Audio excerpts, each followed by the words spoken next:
สวัสดีครับวันนี้นะครับจะมาแนะนำวิธีการเปลี่ยน Standard Toolbar ตรงนี้นะครับออกไปนะฮะเพราะว่าเราเนี่ย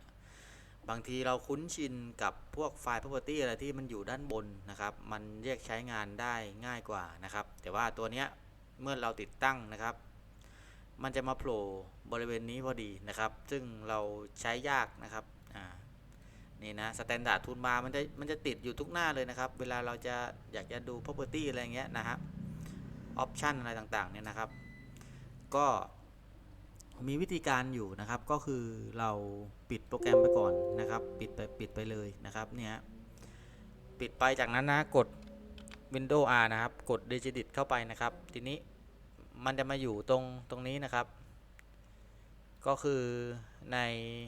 Digity เนี่ยนะครับเข้ามาที่ตัวซอฟต์แวร์นะครับ Current User นะครับแล้วก็ซอฟต์แวร์นะครับจากนั้นก็มาที่ SolidWorks นะครับแล้วก็รุ่น SolidWorks ที่เราต้องการนะครับจากนั้นก็มาที่ Toolbar นะครับSolidWorks แล้วก็ Toolbar นะฮะเนี่ย Toolbar นะมันจะอยู่ตรงนี้นะ Standard Tool in CM นะครับเราเปลี่ยนนะครับจากเลข1นะครับเป็นเลข0แล้วก็กดโอเคนะครับจากนั้นก็กดปิดนะครับก่อนปิดก็รีเฟรชอีกสักรอบหนึ่งนะครับอันนี้แล้วก็กดเข้าไปนะครับเปิดใหม่นะครับ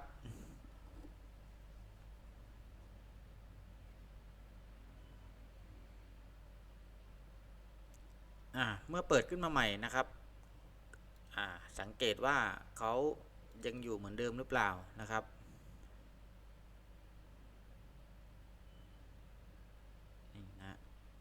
เขาหายไปแล้วนะครับนี่ครับเขาหายไปเรียบร้อยแล้วนะครับแล้วก็ทูลบาร์เนี่ยมันจะกลับขึ้นมาอยู่ด้านบนนะครับนะครับอันนี้ก็เป็นวิธีการนะครับสำหรับวันนี้นะครับฝากไว้เท่านี้สวัสดีครับ